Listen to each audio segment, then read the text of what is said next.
guest today is Marcus Nobreus. Marcus is a modern-day shaman and Reiki healer. Shamans all around the world are known to help people by removing energetic blockages and trauma from the body while entering altered states of consciousness. Shamanism actually originated back in Siberia around 30,000 years ago. That's a long, long, long time. Yes. And I was really, surprised when I read that, because I feel like Siberia, out of all the places, that was really random for me. The word shaman comes from a tribe in Siberia, but the practice of shamanism is believed to be as old as humankind. Most likely it's been around as long as we have been here. As long as humans lived either in caves or in little tribes or in little villages or groups, they always had that one person who seemed to be in touch with something deeper, something other. They were always a little different. They weren't always the normal people. So they would live on the little hill outside of town in their own little cabin or whatever, and they would be the ones that were in touch with spirit. So they could go and talk to spirit on your behalf. And yeah, that's really interesting, because especially during that time and beyond, it was during like the hunter-gatherer days, and that was just, it's amazing how such a primitive time they were still practicing something dealing with spirit. So I find that really interesting. Yeah, I think our perception of the past may be very different from how it actually was, as in what we think was primitive. I think people were still people. So they were still intelligent in themselves. So there was always that speaking to spirit. People have had dreams all these years. Like, people have been in their body all these thousands of years. And from our perspective, we're always like, well, we're so intelligent now. We're so high standing now. We're so evolved now. Not realizing that humans have probably always felt that way. And in 200-300 years from now, they're going to look at our time and be like, oh my God, can you believe they drove cars with gasoline? Can you believe they did all this to poison themselves? Like, can you believe they used pesticides everywhere? Like, all these things we think are intelligent are probably going to be looked at in a few hundred years as not very intelligent, Yeah. Well, we're always evolving, and we're always learning, and it's getting better in time. For sure. But that's interesting. So what is the concept of shamanism for anyone watching who may not know what a shaman really is? Right. So a shaman is the person who we usually know things about how to unlock energetic blockages inside of you that could be causing problems, emotional problems, energetic problems, physical problems in you. You could have stomach issues, you can have back issues, neck issues, things that are constant pains in your life. But if you come to a shaman, they may look at it differently than, for example, modern medicine. Modern medicine may say, well, you have this vertebrae that's bad in your back, while a shaman may look at your body and be like, well, what's happening? Why are you carrying yourself in a certain way? And what is the emotional background to why did you start carrying yourself in a certain way? Why did you start moving in this way that then created pain in your body? That's one way to look at it. And then the other way is to start looking into ancestral trauma, energetic trauma, what happened both in this life and in previous lifetimes that can cause issues for you now. Or we can even have, maybe, dark entities hanging on to you. Maybe somebody is angry or upset from somewhere else, and they're sending negative energy to you. And then the shaman can pick up on that and help you release that and remove it. So it's a very broad practice. That's very, it's so interesting, because I feel like in life, no one can really affect you unless if you are thinking that. So it's really your brain is giving that thought power. Right. I don't really believe, and that's my opinion, I just personally don't believe that someone can harm you by like sending negative vibes, or as you are saying, unless if you are thinking that they are sending you negative vibes. I personally don't agree with that. Right. That's okay. That's okay. Yeah. We can all see different, like, there is most likely, like, of course we can all agree or disagree, right? Agree to disagree. But there can be most likely, let's say that somebody talks bad about somebody behind their back. And let's say that that in turn then kind of starts the energetic frequency that other people pick up on, and they hear only this one thing about that person. They only, like, so you hear, oh my God, this person did that or that, this or that. And that person may not even know it, but there could be job opportunities, there could be opportunities missed from that person that end up not working out. Another way to look at it, when we talk about energetic healing, distance healing, for example. So when I do shamanic practices, it started for me with doing Reiki healing that then turned into, then I got deeper and I went into shamanic practices as well. And Reiki, we have a practice where we do distance healing. So I can be here and I can work on somebody on the other side of America, in Chile, in India, in Sweden, Wow. Yeah, and we're not connected like on the phone or anything. It's energetic work. And it's very strange because I wouldn't really, before I started doing it, I somewhere knew that it was working, but it's still hard for my Western mind to accept that it was working. But are you doing it with them? Like, are they aware that you're doing it? Usually we're doing it at the same time. Okay, so you're on the same boat and you're thinking, you're pretty much doing it together, and they're both aware that they're doing it in different areas. Yeah. Okay. So one of our codes, usually one of our codes is that you have to have permission from the person you're working with or on. That you have to have their blessing that they want this healing to occur. Because otherwise you kind of break certain integral rules of spirit.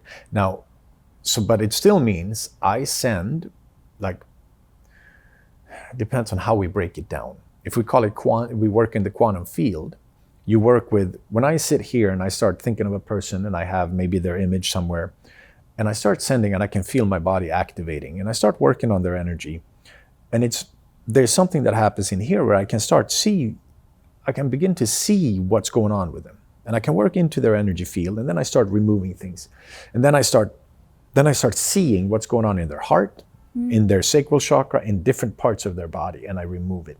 And then when we talk after the session, often they go, "Did you pull something out of my heart?" I'm like, "Yep, I did." And I mean, it's happened so many times. At first I was like, this can't be real, but then it kept being real. So then for me, it was like, oh God, I can't believe this is so real. And then when we start to look at how we actually function and how Wi-Fi works, you know how, like, the regular phone thing, right? You have Wi-Fi signals that go everywhere, and because we know it's technology, we don't doubt it.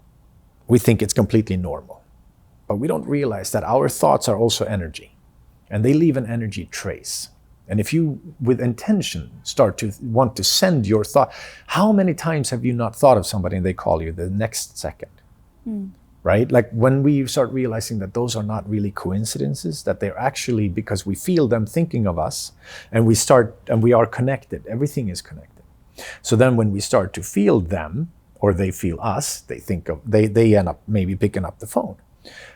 That's the same sort of thing that happens in Reiki healing. It's just a little more in depth, right? So when you start working on people, you start actually able to remove things from their energy body. But it's also I feel like for it to work, it would be their belief within it. Like you said, you guys are both in different areas, right? But you know that it's happening and that you give your permission, right? So you're giving your belief towards something, and you give that belief power, right? So the thing is a little bit like we have to kind of suspend our belief that everything is just this physical reality. As in, we have to see that everything in existence, everything here, has an energy field around it. So every I read that shamans believe that everything has, which I think is really cool, that everything has, like, the spirit of life force Yeah. in it. Yeah, that too, and awareness. Which is, I like that consciousness, because you're more, you have more respect towards everyone and everything, which is, I think, a Right. good thing, yeah. you know, because I Yeah. feel like, especially nowadays with all this littering going on, if we all thought that way, we would be more, you know, kind towards the world that we're living in. Yeah. So you would pretty much say that you're like an energy doctor, right? Yep, that's one way to put it. That's Absolutely. really cool. So shamanism is more like it's not a religion, you would say. It's more like a spiritual practice. Yeah, spiritual practice is a good word for it. It's very broad.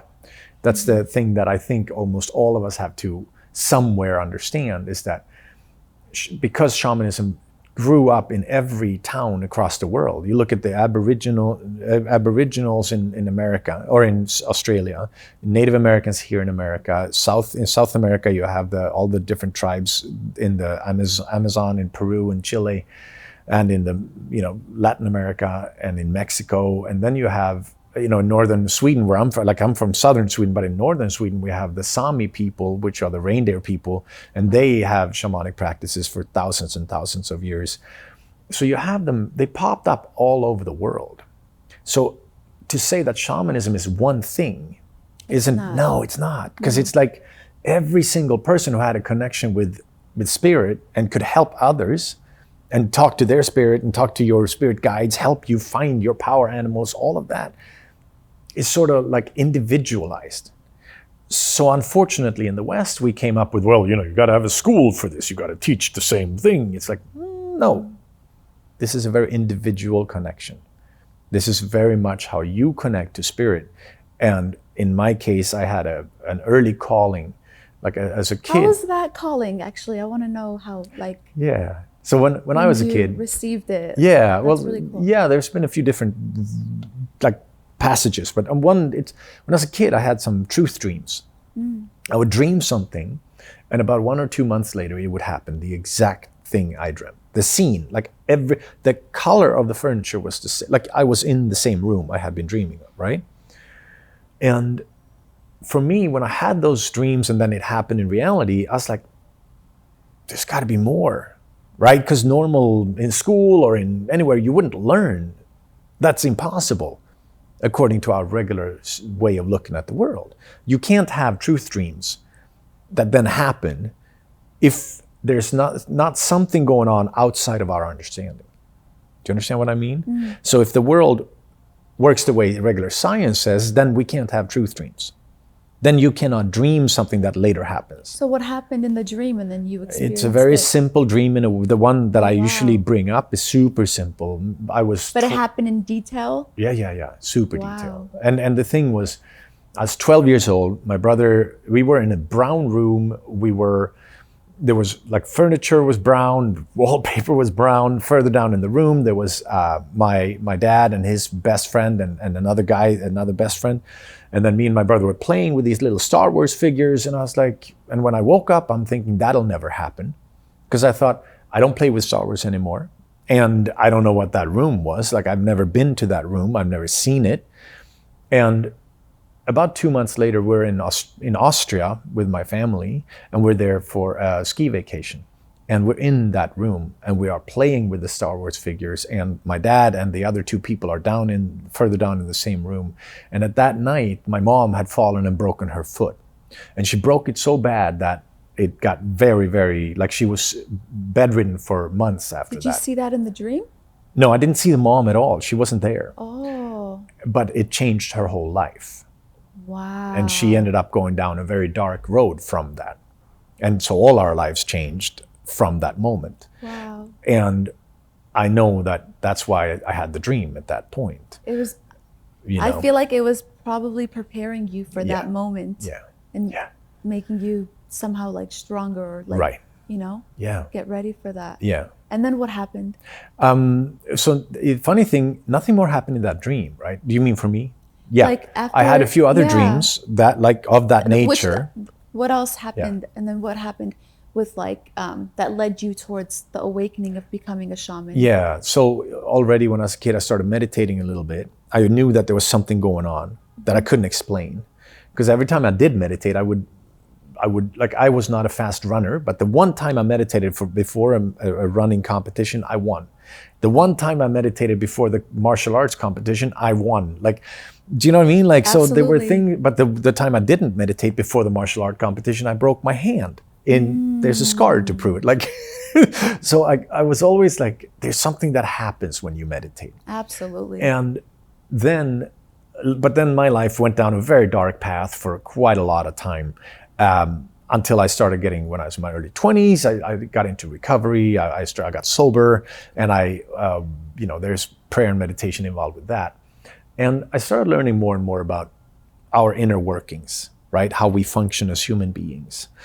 And I got into the Celestine Prophecies, The Prophet by Khalil Gibran, and all of those spiritual books that are really helpful for anybody who's a seeker, right? Absolutely. And then I kept going, and then on and off I got into and I was always very connected to, I had another shamanic experience as a kid where I got off, we were out sailing, and I got off the boat on these rocks, and I started running on these rocks. And suddenly I found myself, there was like a big shift that happened. I don't know if you've ever had it, like everything shifted. It felt like I was in some other kind of reality.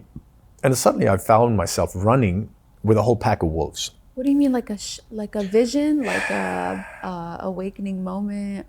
It's almost like, it's hard to explain, because it's sort of like if you watch a movie where everything goes boom or woof, like there's a shift in your sense of reality. And that happened it's hard to say. It's hard to explain. No, because I'm trying to understand, like, what?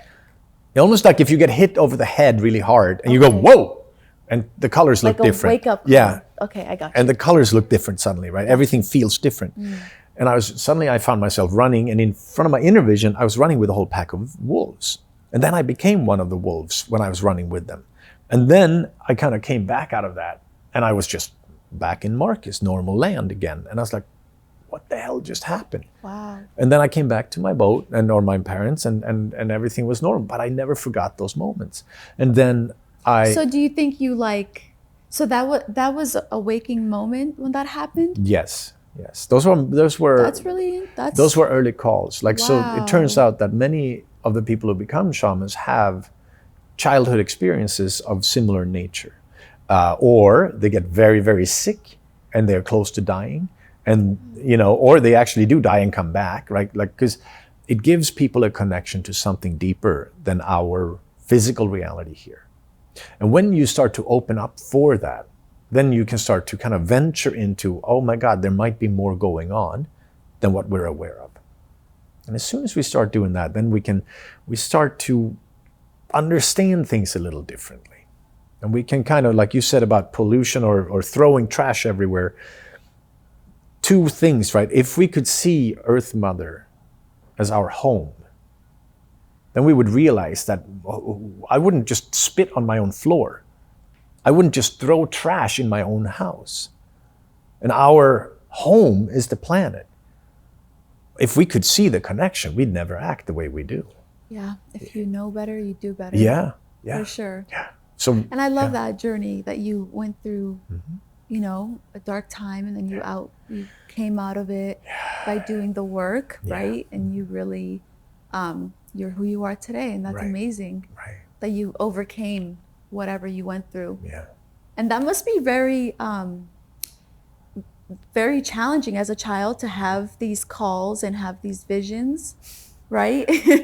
It can be. Normally, I mean, that's not your average childhood, right? But that makes you special for sure. We usually not always. Many people feel like the black sheep of the family, but like I definitely in many ways were, or was, when I was growing up. You are. You still are, yeah. Black sheeps are beautiful, It's what I think what makes our world more colorful. Right. I know you just talked a little bit about Reiki healing, but can you go a little bit deeper on your journey when you do the Reiki healing? What is it like for you? Because that must be really interesting if you're doing energy work, right? Yeah. It's pretty amazing. Yeah, that's absolutely. amazing. Yeah, take us through that. It's very amazing because so if you do it in person, you bring a person into your house, right? Yeah, set up my treatment table. They lay down. We set an intention. What can life force energy Reiki and I do for you today? And then they state their intention, which would be, heal. Like I had my intention when I found the woman who found me first. I was sitting in a park meditating, doing a video, and she walked by me, and in the parking lot afterwards, she said, "You need to come and get Reiki from me." And I was like, "No." And then 2 weeks go by, and I meet her again in the same park. And she's like, "Marcus, are you not gonna?" And I'm like, "Okay." Oh, wow. Then it's real, right? Yeah, that's amazing. The same thing actually happened when I got into the shaman calling. I ran into somebody, and later they told me, my spirit guides told me to take you on a shamanic journey and to initiate you into the shaman tribe. So it's all connected deep down inside, deep down behind the scenes. There's a lot going on. I just want to actually say something for our viewers. I actually did a Reiki healing a week before this interview. And it's interesting that you say having the intention, because going in there, I actually had a secret intention. I'm not going to say it in front of the cameras because I want to keep it, more personal. But I did have an intention, and I didn't tell you what it was. After leaving, I did feel this past week, I felt more of what I was praying for, which is really cool that you bring that up. Yeah. There's a lot going on. Yeah. And the healing powers that are in our body and in the universe are much stronger than we know. And just like setting that intention, like, I feel like it's like a prayer. Yep. Or like if you're working towards a goal and you think that you like, pray or like give that intention, it'll happen. Yes. With enough belief that you put behind it, it'll happen. Yeah. For sure. It's kind of that thing of a living prayer or prayer in action. Absolutely. Even either, when you work on somebody and having these hands actually, all our hands, all our body exudes energy. But when we actually focus it and we train ourselves to kind of become a little more focused in the healing, it can really help the other person to unlock a lot of things. And in some ways, so when we pray and we say, "Dear God, dear whoever, please help me with this or that, or help that person to do this or that," right? We're saying the words and we're thinking and we're putting an intention out there. Well, when we're actually working on healing somebody, we're putting energy. This is also prayer, but it's a little more in action. It's very similar to this, but even more on hands-on.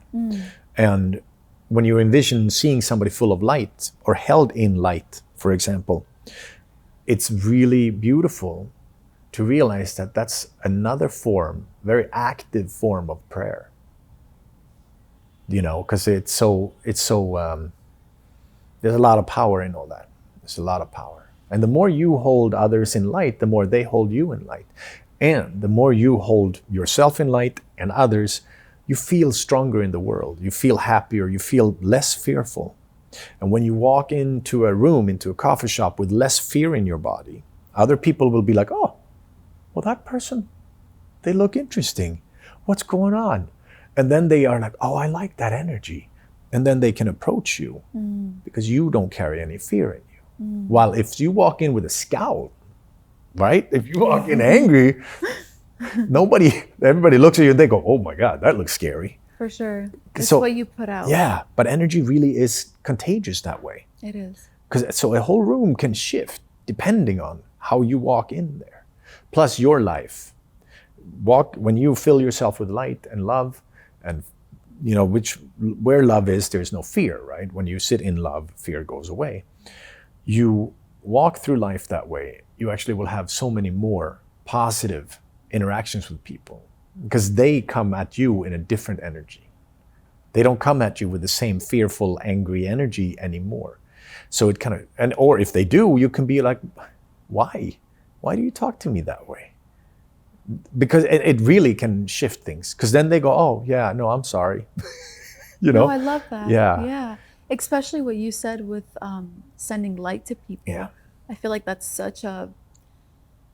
it's so positive. Yeah. I feel like when you're literally like praying, which is also sending light to people or like just sending positive thoughts, it comes back to you for sure. Yeah. I love that. Yeah. And a lot of times we can see how when it comes to finding energetic blocks in somebody. I came with a broken heart to my first Reiki healer, and she asked me for my intention. I said, help me heal my heart.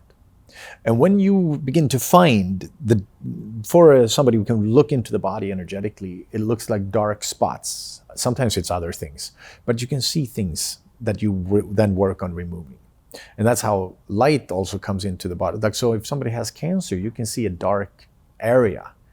It's a heavier, dark area. The energy feels heavy.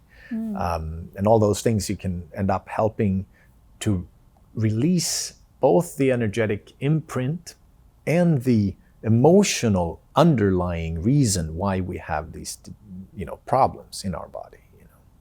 Because everything is based in, it's not just the physical problem, it's just a symptom. There's always underlying reasons that are much longer running in your life than just now, kind of thing. That's interesting. And I feel like, especially what you just said with people coming to you because they need help with clearing energy, with getting better and healing, right? I feel like there's different times in your life when you do need a book, what you said, right? Like a certain book, or you come across a shaman, or you come across someone. I feel like there's certain things in life that are there to help you on your journey to get you to the next level, or to get better and to heal. So how can we get to a place independently where we can heal ourselves without the help of a shaman?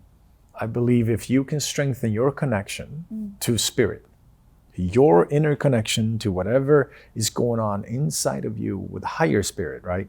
You will be able to go down the road of learning what's going on with me. Why do I react to certain things? Why do I feel this way?